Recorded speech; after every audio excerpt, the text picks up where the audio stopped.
नमस्कार, जय हिंद, जय भारत। मैं अभिषेक और आप देख रहे हैं हमारा YouTube channel Rudra IAS academy. दोस्तों, एक बार फिर से आप सभी का हमारे इस यूट्यूब चैनल पे हार्दिक स्वागत है।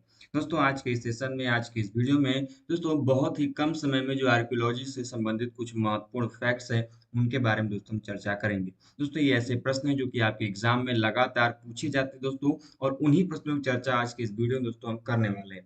दोस्तों, मैं आपको यह भी बताना चाहूँगा दोस्तों कि यदि आप आर्कियोलॉजी यूजीसी नेट का प्रिपरेशन कर रहे हैं दोस्तों, तो हमारे इस चैनल के माध्यम से जुड़ के दोस्तों आप अपने आर्कियोलॉजी यूजीसी के पेपर को बहुत ही अच्छे तरीके से तैयार कर सकते हैं। साथ ही दोस्तों हमारे चैनल के माध्यम से आर्कियोलॉजी यूजीसी नेट जून 2023 के दोस्तों बैच को स्टार्ट कर दिया गया है दोस्तों, जहां पर बहुत ही कम फीस में दोस्तों आपको लाइव क्लासेस मिलेंगी। उनकी जो पीडीएफ नोट्स मटेरियल होंगे वो प्रोवाइड कराए जाएंगे। टॉपिक वाइज आपको दोस्तों क्लासेस उनकी पीडीएफ नोट्स मटेरियल प्रोवाइड कराए जाएंगे।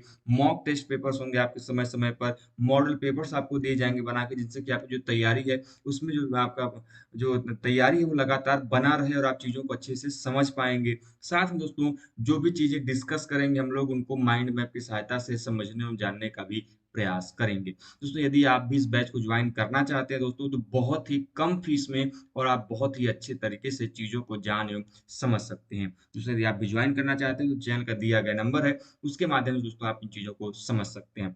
चलते दोस्तों बिना कुछ समय गवाए अपने प्रश्नों की तरफ दोस्तों।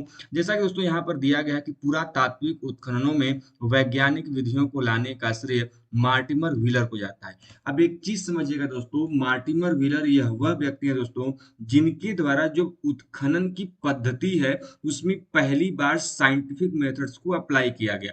इनके पहले तक अर्थात जो जॉन मार्शल का काल था वहां तक में आपकी जो वैज्ञानिक विधियां हैं उत्खनन में नहीं प्रयोग में लाई जाती थी। वहां पर उत्खनन करने का कोई निर्धारित नियम नहीं था। लेकिन पहली बार मार्टिमर व्हीलर आते हैं, उन्होंने जो वैज्ञानिक विधियां हैं, जो साइंटिफिक मेथड्स हैं एक्सकेवेशंस में, उन्होंने इनको अप्लाई करना शुरू किया।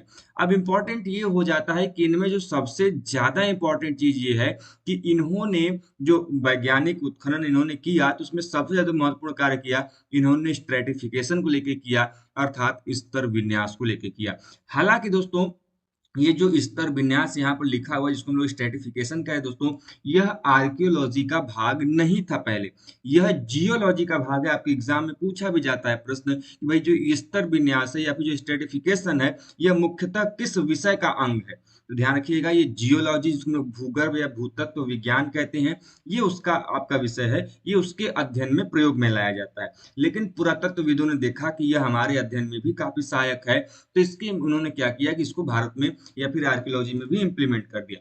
अब इम्पोर्टेंट ये चीज हो जाता है कि स्तर विन्यास का जो सर्वप्रथम नियम है, एक चीज ध्यान रखिएगा, इसका जो सर्वप्रथम आर्कियोलॉजी में जो विचार है वो किसके द्वारा प्रस्तुत किया गया, तो नाम याद रखिएगा, यह किया गया था पिट रिवर्स के द्वारा। हमने हालांकि दोस्तों इस पे अलग से एक वीडियो बनाई हुई है कि भाई ये होता क्या है, स्ट्रेटिफिकेशन स्तर विन्यास होता क्या है, हमने दोस्तों इस पे अलग से वीडियो बनाई हुई है।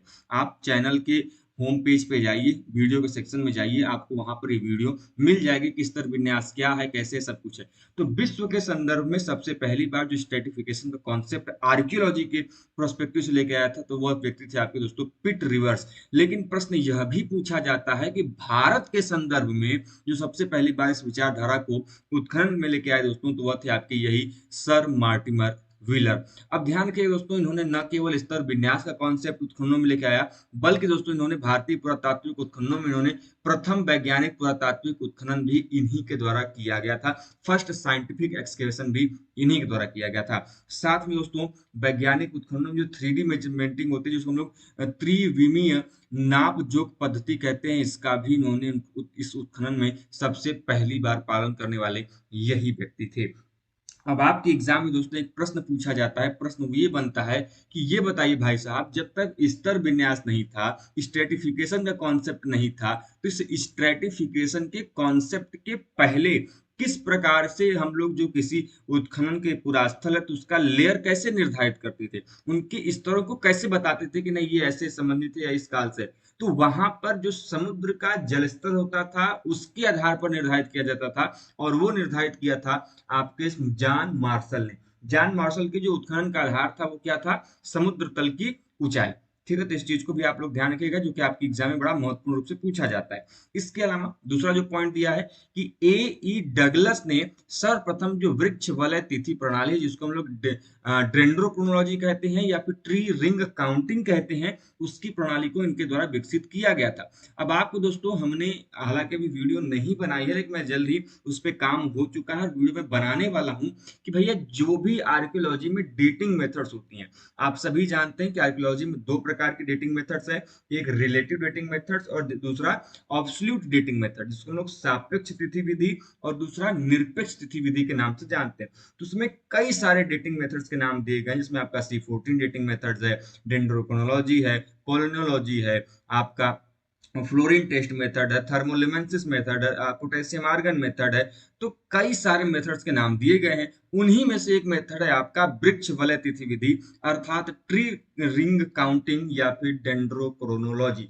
अब दोस्तों यह जो वृक्ष वलय तिथि विधि है, इसमें इंपॉर्टेंट ये हो जाता है कि इसमें किसी यदि प्राप्त प्राचीन समय के लकड़ी का टुकड़ा हमको प्राप्त है, तो उसके अंतर्गत कितनी उनकी वृक्ष वलय है, उनकी काउंटिंग करके उनकी जो आज से पहले कितने वर्ष पहले यह रहा होगा वृक्ष, उसके बारे में हम पता लगाते हैं। और यही विधि क्या कहलाती है? वृक्ष वलय तिथि विधि कहलाती है। और इसको किसने शुरू किया था? तो इसको शुरू किया था ए ई डगलस ने। आगे चलते दोस्तों, पुरातत्व में आप लोगों ने हवाई छायांकन विधि का नाम जरूर सुना होगा जी। जो ये हवाई छायांकन विधि दोस्तों, इसका सर्वप्रथम उपयोग किया था किसने? ओजियस क्रोफोर्ड ने। बहुत इंपॉर्टेंट है, कई बार एग्जाम में आया है, तो ध्यान रखिएगा दोस्तों। जो ओजियस क्रोफोर्ड हैं, इन्होंने सबसे पहली बार पुरातत्व के क्षेत्र में जो हवाई छायांकन विधि है, उसका प्रयोग इन्हीं के द्वारा सबसे पहली बार किया गया था। वहीं पर दोस्तों यदि हम बात करते हैं यूरेनियम डेटिंग की, अभी दोस्तों हम लोगों ने बात किया वृक्ष वलय तिथि विधि, तो उसको दोस्तों किया था ए डगलस ने। वहीं पर दोस्तों यदि हम बात करते हैं यूरेनियम डेटिंग की, तो इसके जनक के रूप में दोस्तों हम जानते हैं क्यूरी को।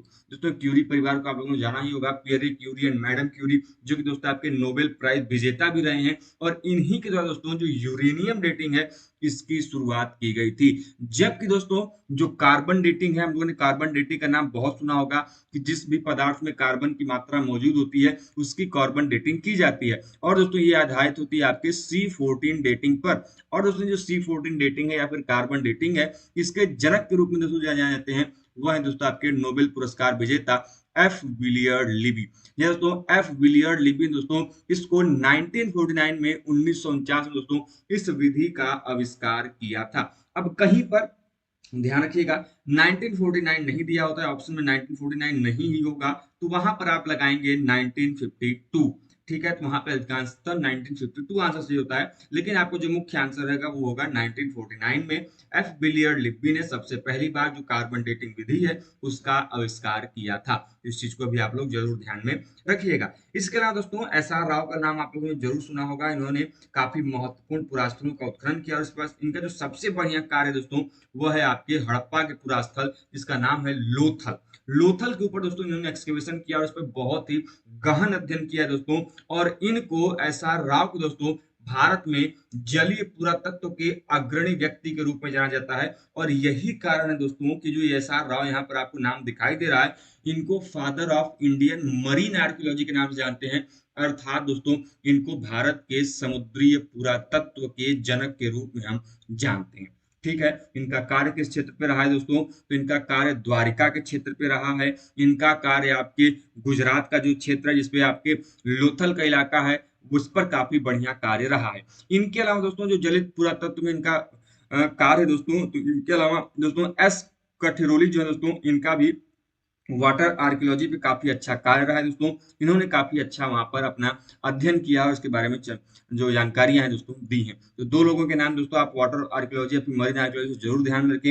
एक SR राव का दोस्तों, और दूसरा आपका S कठिरोली का। इसके अलावा दोस्तों जब हम बात कर रहे हैं आपके भारत में SR राव के दोस्तों, तो SR राव ने दोस्तों समुद्र गुजरात के समुद्र की गहराई में दोस्तों एक स्थल की खोज की थी, जिसे दोस्तों वो प्राचीन द्वारिका का जो क्षेत्र दोस्तों, जो कि भगवान श्री कृष्ण के क्षेत्र के रूप में जाना जाता है दोस्तों, साम्राज्य के रूप में जाना जाता है, उनको वो मानते हैं कि भैया ये जो आपका है प्राचीन द्वारिका का क्षेत्र रहा होगा। इसके अलावा दोस्तों आप लोगों ने कर्नज कर्नल मेडोज टेलर का नाम जरूर सुना होगा दोस्तों। कर्नल मेडोज टेलर दोस्तों सबसे पहली बार जो दक्षिण भारत का क्षेत्र है वहां पर जो महापाषाणिक समाधियां जिसको हम लोग मेगालिथिक बरियल्स कहते हैं, उनके उत्खननकर्ता के रूप में उनको स्वीकार किया जाता है। अब आप सभी को दोस्तों इंपॉर्टेंट फैक्ट ये है कि आपके एग्जाम में प्रश्न पूछा जाता है भाई साहब की जो महापाषाण संस्कृतियां हैं यह किस काल की हैं। तो ध्यान रखिएगा दोस्तों, महापाषाण संस्कृतियों को दोस्तों हम लोग लौह काल के रूप में जानते हैं, आयरन एज के रूप में जानते हैं। कारण ये दोस्तों कि महापाषाणिक समाधियों से दोस्तों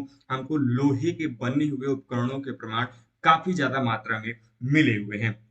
अब दोस्तों महापाषाणिक समाधियों के अलग अलग नामकरण किए गए हैं उनके जो संरचनाएं हैं उनके आधार पर। कोई डोलेमन समाधि है, कोई आपका चिष्ट समाधि है, तो अलग अलग समाधियों की जो आकार है उनके आधार पर महापाषाणिक समाधियों के अलग अलग नाम देखने को मिलते हैं। अब दोस्तों आप प्रश्न यह भी पूछ लिया जाता है कि जो मेगालिथिक कल्चर से संबंधित जो आपका मृदभांड है उस मृदभांड या फिर वर्ड का नाम क्या है दोस्तों। उनका नाम होता है BRW, जिसको हम लोग ब्लैक एंड रेड वेयर कहते हैं। यह दोस्तों महापाषाणिक समाधियों से संबंधित जो आपका क्या है, यह दोस्तों आपका मृदभांड है।